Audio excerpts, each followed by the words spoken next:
पहले ट्रेन से जाते थे हम लोग तो खिड़की से देखते थे कि सामने से जो ट्रेन गुजरती थी उसके सामने जो दीवारें होती थी उन पर चूना से या गेरू से लिखा होता था रिश्ते ही रिश्ते, एक बार मिल तो ले।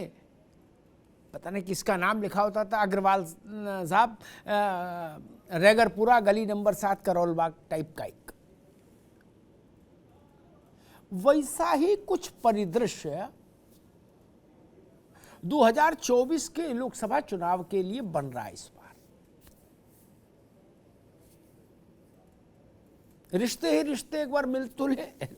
एग्जैक्टली नहीं, प्रधानमंत्री पद के लिए उम्मीदवारों की स्थिति वैसी है जैसे मैंने अभी बताया कि रिश्ते ही रिश्ते मिल तो ले, उम्मीदवार ही उम्मीदवार मिल तो ले। भारत जैसे विशाल देश में इस सबसे बड़े कार्यकारी आसन के लिए इतने उम्मीदवार हसरत रखने वाले शायद ही कभी रहे हो। अन्यथा नेहरू जी और इंदिरा जी के उसमें तो कोई स्थिति बनी ही नहीं प्रधानमंत्री की कि वो दूसरा उम्मीदवार हो। नहीं, 77 का थोड़ा सा कालखंड छोड़ दीजिए, 2.5 साल, और उसके बाद भी एक्सीडेंटली लोग प्राइम मिनिस्टर बन गए, वो अलग बात है। देवी गौड़ा जी, गुजराल साहब, बीपी सिंह, वो परिस्थितियों जो वश बने प्रधानमंत्री हुए, लेकिन वो देश में प्रधानमंत्री पद के उम्मीदवार रहे ऐसा नहीं।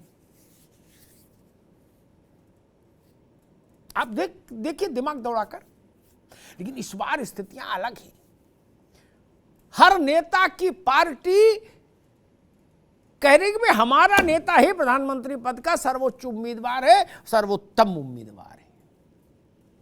जो कुर्सी पर है वो तो स्वाभाविक उम्मीदवार, सबसे बड़ी पार्टी के नेता नरेंद्र मोदी। राहुल गांधी और कांग्रेस अपना मन क्यों बदलेंगे? कांग्रेस के लिए उनके नेता सबसे बेहतर उम्मीदवार। इसके बाद ये इनमें तब भी कुछ स्वाभाविकता आपको दिख सकती, कांग्रेस भाजपा राष्ट्रीय दल है। अब इसके बाद आगे चलिए, ममता बनर्जी टीएमसी की तरफ से प्रधानमंत्री पद की उम्मीदवार, तेलंगाना राष्ट्रवादी पार्टी, आपने नाम भले पहली बार सुना हो, टीआरएस, उसके नेता तेलंगाना के मुख्यमंत्री चंद्रशेखर राव अपनी पार्टी की तरफ से प्रधानमंत्री पद के उम्मीदवार। मौका लग जाए, परिस्थिति बन जाए तो मानकर चलिए कि शरद राव पवार भी उम्मीदवार हैं एनसीपी की तरफ से। और इन सबके बीच में समाजवादी पार्टी के सांसदों ने कहना शुरू कर दिया कि अखिलेश यादव से बेहतर और प्रधानमंत्री पद का उम्मीदवार कौन हो सकता है। और अब नए रूप स्वरूप और कलेवर में सामने आ रहे हैं आम आदमी पार्टी के राष्ट्रीय संयोजक और दिल्ली के मुख्यमंत्री अरविंद केजरीवाल। वो भी प्रधानमंत्री पद के दावेदार 24 में अपनी पार्टी की तरफ से। अब कर लो बात। केजरीवाल जी ने आज ऐलान कर दिया है कि मैं पूरे देश में घूमूंगा, हर इलाके में जाऊंगा और देश के 130 करोड़ लोगों का अलायंस तैयार करूंगा। बताइए, आरटी पार्टी छोड़िए, पार्टियों का अलायंस। केजरीवाल ने कहा मैं तो 130 करोड़ लोगों का अलायंस करूंगा। तो अब बताए, ऐसा विकट चुनाव आपने कभी भारत के इतिहास में सुना? पूरा पश्चिम उत्तर दक्षिण सब तरफ से प्रधानमंत्री पद के उम्मीदवार और झरझरा के उम्मीदवार है सामने, और सब उम्मीदवार अपने अपने मॉडल से देश को नंबर 1 बनाने का इरादा भी जता रहे हैं। हाँ, नीतीश जी तो रह गए, उनकी पार्टी ने कह दिया वो पीएम मटेरियल है, तो उनके अरमानों को भी आप कमतर नहीं आंक सकते, उनको भी जोड़ लीजिए। अब सबका मॉडल अपना अपना। अरविंद केजरीवाल जी ने तो आज ऐलान भी कर दिया, उन्होंने कहा कि मैं तब तक चैन से नहीं बैठूंगा जब तक भारत को नंबर 1 नहीं बना दूंगा। अब बात थोड़ी गंभीर हो गई, बड़ी हो गई, मतलब अब भारत विश्व में नंबर 1 कब बन पाएगा, इसमें अभी थोड़ा समय तो ज़्यादा लगेगा, और तब तक अरविंद जी बेचैन रहेंगे। ये बात समझ नहीं आ रही। जितने भी लोग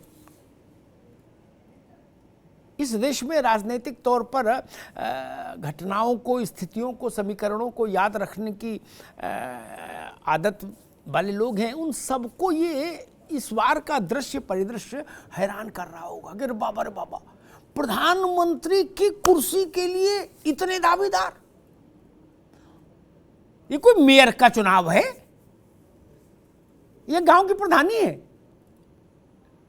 ये भारत के प्रधानमंत्री का मसला है।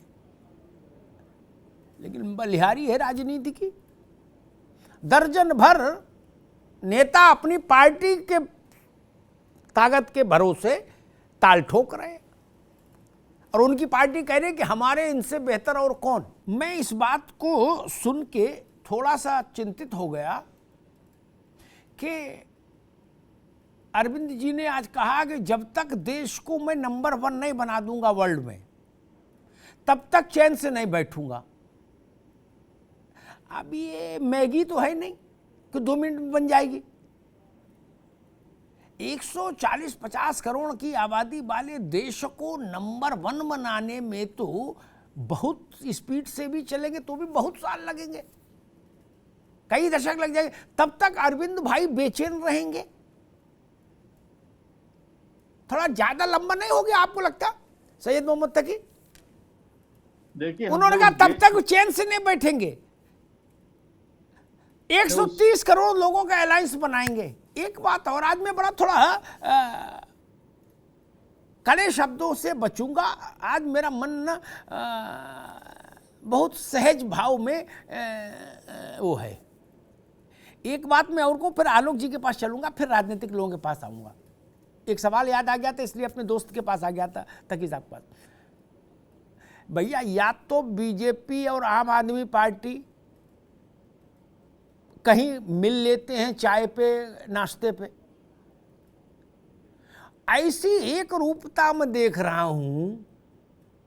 15 अगस्त को प्रधानमंत्री जी ने उनके पूरे भाषण में तमाम विषय थे, लेकिन मूल थ्रस्ट जो एक पत्रकार के नाते मैंने निकाला, वो निकाला करप्शन और परिवारवाद।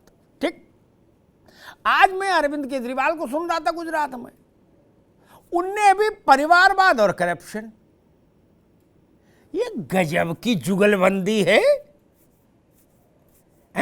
ऐसी जुगलबंदी तो मैंने बनारस घराने के शास्त्रीय संगीतकारों में भी नहीं देखी। मेरा सवाल ये, 35 साल से मैं देख रहा राजनीति को पत्रकार के नाते, और उससे पहले बड़े बुजुर्गों से सुना। भारत में 4 दशक 5 दशक तक तो प्रधानमंत्री का कोई उम्मीदवार जैसी कोई चीज होती नहीं थी। पंडित जी और इंदिरा जी का कार्यकाल रहा, ठीक, मोटे तौर पर। तब सबके पास इतना ही था कि हम जीत जाएं उतने बहुत है, 2-4 सांसद जीत जाएं हमारी पार्टी के। क्या लंबे समय तक तो 10% अपोजिशन नहीं रहा हाउस में पंडित जी के समय में। इस बार जितने में उम्मीदवार देख रहा हूं, किसी की पार्टी इस बात कर लो, उनके नेता वो काटने को दौड़ेंगे आपको, कहेंगे जो हमारे नेता में क्या कमी, प्रधानमंत्री क्यों नहीं बनेंगे? क्या समाजवादी पार्टी से लेके और चंद्रशेखर राव तक चले जाओ। ऐसे तो मैंने प्रधानी के चुनाव में भी नहीं देखा कहीं कि इतने चेहरे दिखाई दे।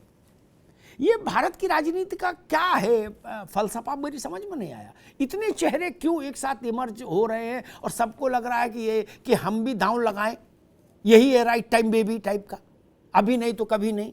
क्यों? ये बस में झोला रख दो सीट पे ऊपर, फिर नीचे आके बीड़ी पियो, फिर जब बस चलेगी तो देखेंगे चढ़ना कि नहीं चढ़ना, झोला उठा लेंगे। मैं समझ गया, ये है। ऐसे होता था फरकवाद बस अड्डे पे। हाँ, आदमी अपना झोला रख आता, नीचे आके बीड़ी पीता था, आराम से बैठ के जब चलेगी तो देखेंगे। तब तक वो आवाज लगाता रहता था, हरदोई हरदोई हरदोई, जलालाबाद जलालाबाद। ये गमछा रखो राजनीतिक प्रतियोगिता हो रही क्या?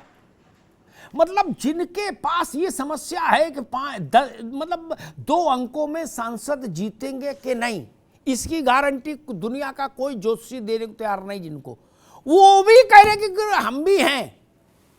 बोले क्या है? बोले प्रधानमंत्री के लिए सोच रहे हैं इस बार। मैंने मतलब उस बड़ी कुर्सी को इतने नीचे आते कभी नहीं देखा, आशीष चतुर्वेदी। और जबकि व्यवहारिक सच्चाई ये है कि 71 में जितनी मजबूत इंदिरा गांधी थी है, उतनी ही मजबूत आज भाजपा है। तब ये 1 दर्जन लोगों के मन में क्यों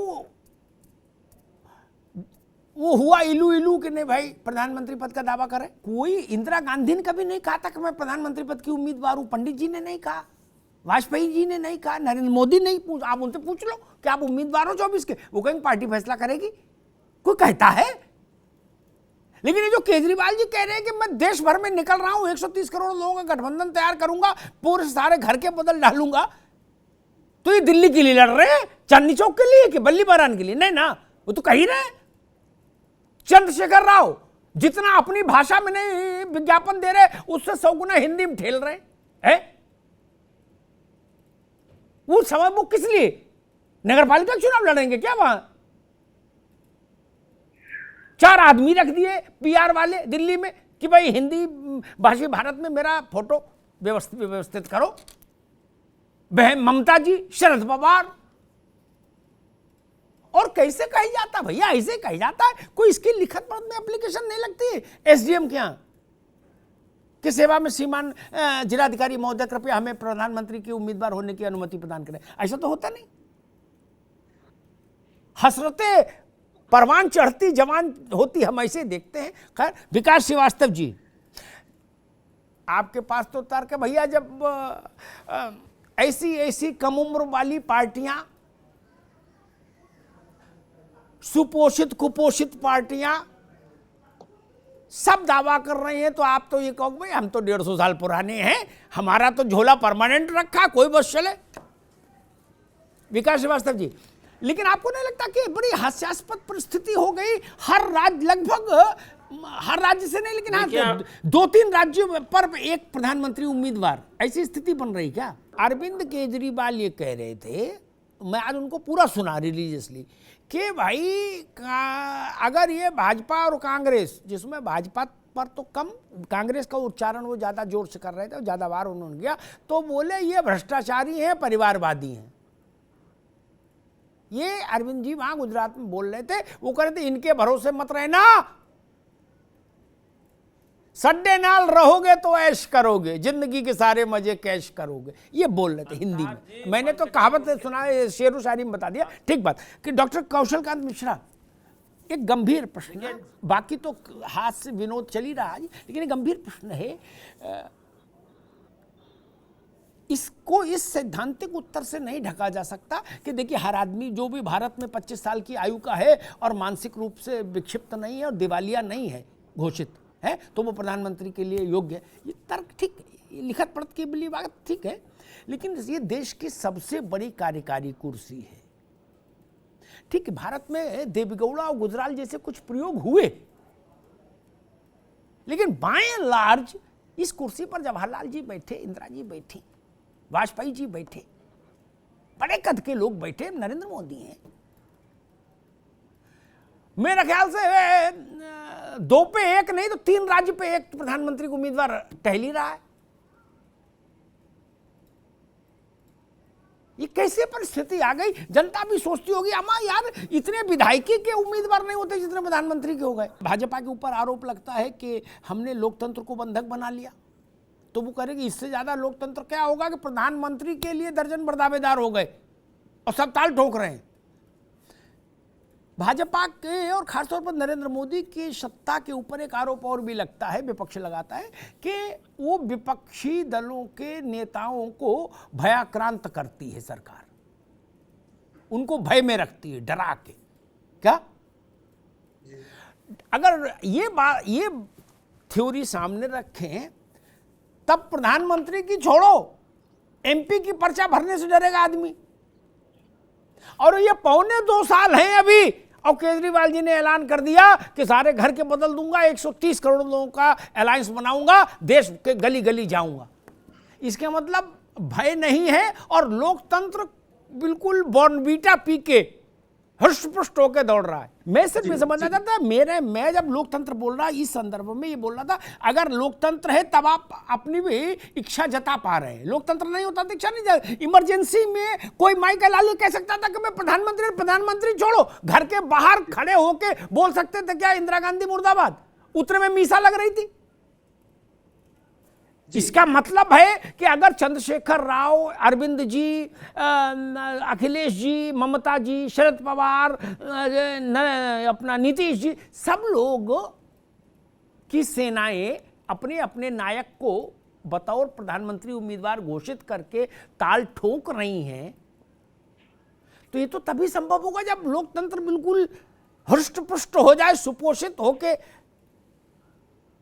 घूम रहा हो। कम से कम ये बात तो साबित हुई कि लोकतंत्र अपने पूरी आभा और सौष्ठव के साथ भारत में दमदमा रहा है, एक। और दूसरा, विपक्षी दलों पर जो एक आरोप विपक्षी दल लगाते हैं कि भाई ये जो रूलिंग अलायंस है ये दबाता है, डराता है, और ईडी और सीबीआई और दूसरी सेंट्रल एजेंसीज के जरिए भयादोहन हो रहा है। लेकिन जिस ढंग से प्रधानमंत्री पद के उम्मीदवार निकलकर सामने आ रहे हैं, उससे लग रहा है कि ये आरोप वाचिक है, कंठ से आते हैं, जमीन पर नहीं दिख रहे। क्योंकि होते तो फिर आदमी कहता चुपचाप घर में बैठो भैया, ज्यादा दावेदारी मत करो। अगर इन 10 नेताओं के समर्थक इनको प्रधानमंत्री पद का दावेदार सार्वजनिक तौर पर घोषित कर रहे हैं, करे भैया जी के नेतृत्व में हम आगे बढ़ेंगे, तो इसका मतलब है भय नहीं है। भय में आज तक किसने दावेदारी की? मैं आपसे ज्यादा कठिन शब्दों में भाषण दे सकता हूं, है ना? ऐसे शब्द समझ में भी नहीं आएंगे, है लेनिन, मार्क्स, लोहिया, आरएसएस की बी टीम है आम आदमी पार्टी। मैं क्या भैया रुको, इनकी आवाज अभी रुकिए विकास जी की। मैं कह रहा हूं आप सब ज्ञान दे रहे हो तकी साहब, फिर पार्टी क्या मूंगफली बेच के चलाओगे?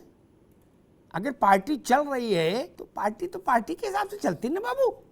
ये गुजरात में जो होटल में काम हो रहा है, मान लो फंक्शन, तो ये घर में उड़द बेच के कोई पैसा बिल जमा करता है क्या? वहां नहीं ना।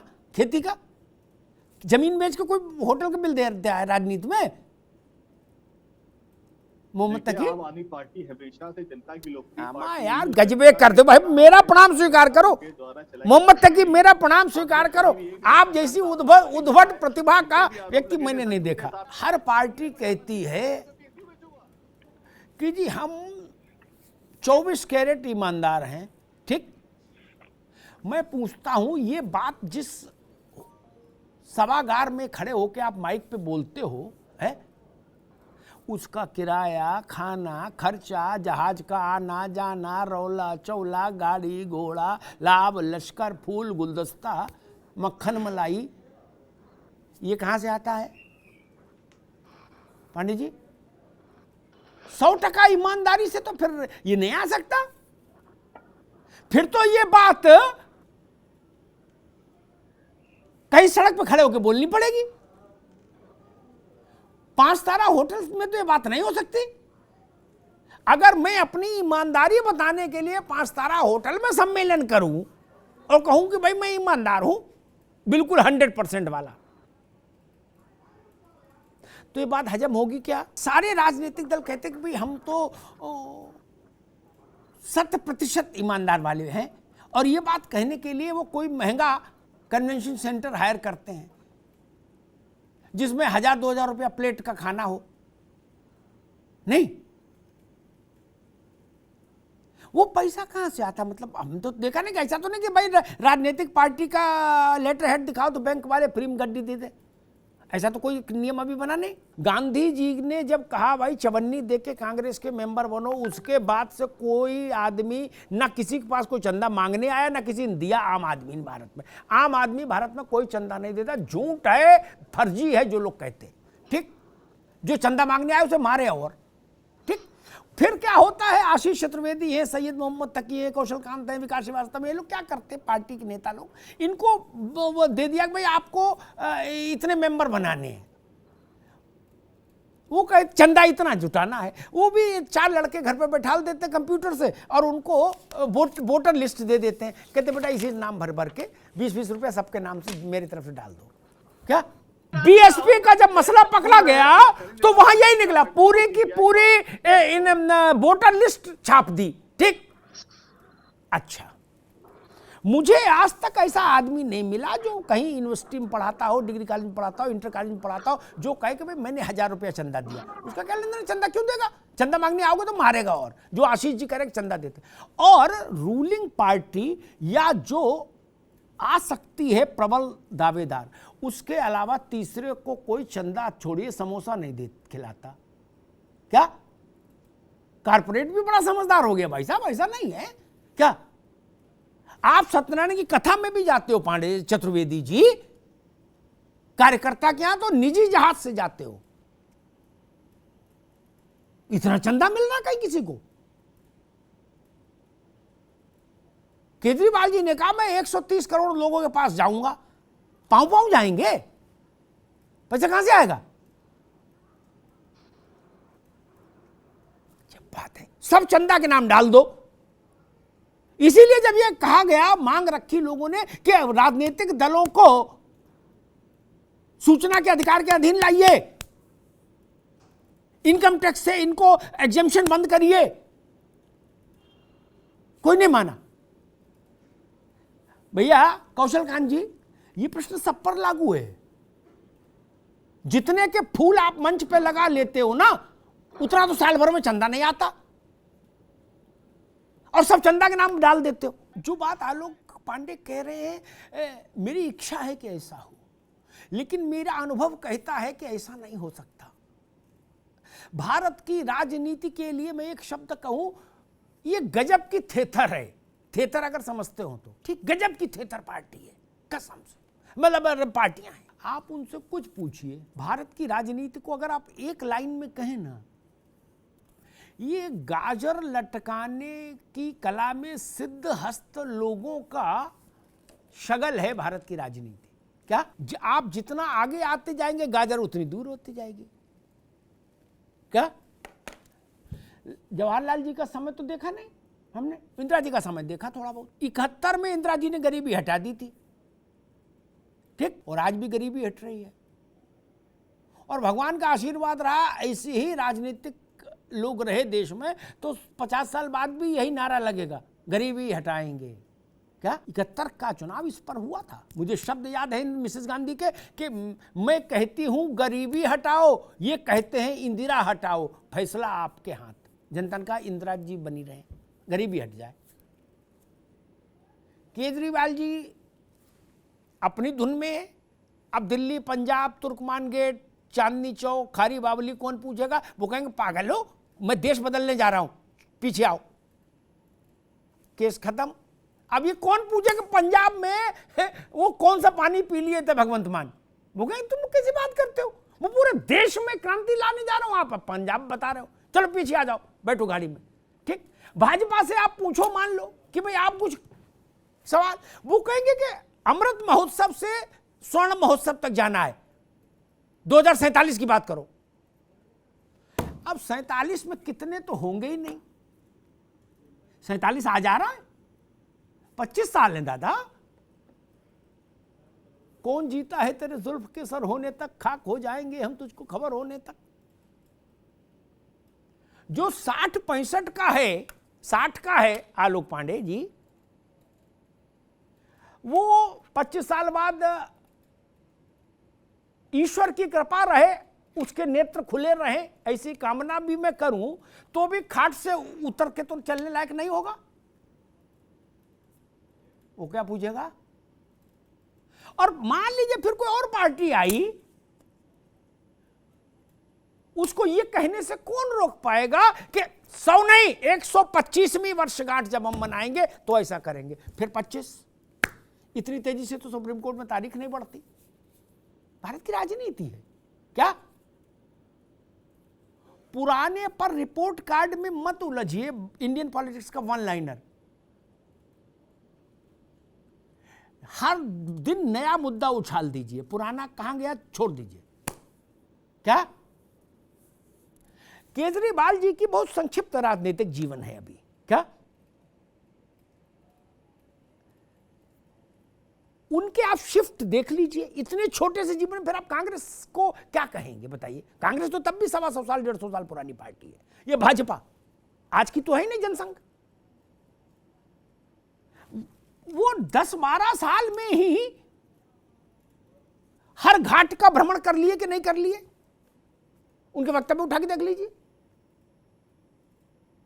क्या कर लेंगे। अब आज बिल्कुल ही नया तेवर दिखा दिया गुजरात में। बोले अब 130 करोड़ लोगों का गठबंधन बनाने जा रहा हूं। क्या? तो आप अगर उनसे सवाल पूछोगे कि भाई ओल्ड सीमापुरी में इस स्कूल में ये लेंटर गिर पड़ा, तो वो कहेंगे आपकी कितनी सोच छोटी है, आप तो व्यक्ति हो, आप देशभक्त नहीं हो, हम देश बदलने जा रहे हैं, आप करें लेंटर गिर गया, भगाओ इसको। तब क्या करिएगा? कौशल कांत जी से सवाल पूछोगे, ये कहेंगे मत चुप रहिए आलोक पांडे, हम विश्व गुरु बना रहे भारत को, आप ले आए कि जी वो फलानी जगह सांड ने आदमी मार दिया। ये कुर्बानियां तो देनी पड़ेंगी। तब क्या करिएगा? कांग्रेस आज तक इस उसको ब्रांडिंग करके अपना चलाती रही सिम कार्ड कि हम देश में आजादी लाए। यही इतनी बड़ी बात है कि उसके बाद कोई सवाल करेंगे आप? लीजिए। क्या? इसलिए ऐसा मत सोचिए कि विकास के मुद्दों पर देश आ गया और ऐसा हो गया। ना ना ना ना, इसी कोई मुझे गलतफहमी नहीं। फिर वही होंगे। आपने एक सुना होगा, एक ऑडियो वायरल हुआ था, मैं किसी पार्टी को उल्लेख नहीं करूंगा, सिर्फ जो कि बात कह के सब समझ जाएंगे। टिकट फाइनलाइजेशन की कोर मीटिंग हो रही है। जिस कमरे में टिकट फाइनल होते उस कमरे में 4-5-10 ही लोग होते, बाकी लिस्ट में कुछ भी लिख दो कि ये कमेटी वो कमेटी, लेकिन 4-5 ही लोग फैसला करते हैं हर जगह, चाहे भाजपा हो, चाहे कांग्रेस हो, चाहे आप हो, चाहे कोई हो। तो एक हैवी मुस्लिम डोमिनेटेड कॉन्स्टिट्यूंसी के उम्मीदवार का नाम आया। एक्स ने कहा कि वहां से किसी मुसलमान को ही लड़ा दे। क्या? जो सर्वोच्च व्यक्ति था उसने कहा बुड़बक हो, दो ही पार्टी हैं, हम हैं और भाजपा है, मुसलमान क्यों लड़ाएंगे? हम हिंदू लड़ाएंगे, मुसलमान तो वैसे ही मिलेगा हमको वोट। क्या? बोले बुड़बक। ये इंडियन पॉलिटिक्स है दोस्त। कमरे में ऐसे होते हैं, बाहर आते हैं तो हम कहते हैं देश राष्ट्र बनाना है, निर्माण करना है, अंतरिक्ष पर जाना है, मंगल में प्लाट काटने हैं और शुक्र में जीवन खोजना है और नासा में से बड़ी प्रयोगशाला बनानी है। क्या? लेकिन अंदर ये चर्चा पर चर्चा है दोस्त। मेरी आपत्ति नहीं प्रधानमंत्री पद के उम्मीदवार होने में, सबको होना चाहिए, लेकिन बेहतर हो कि ऐसा करके दिखा दीजिए कि जो इस देश की जनता है, जिसको वोट दे के बनाना है किसी को, वो आपको कंधे पर उठा के ले चले। ये ऐसी कुर्सी नहीं है दोस्त जो खुद इच्छा जताने से मिल जाए। नहीं, जिस दिन देश मान लेगा कि आप इस लायक हैं तो ढूंढ ले आएगा।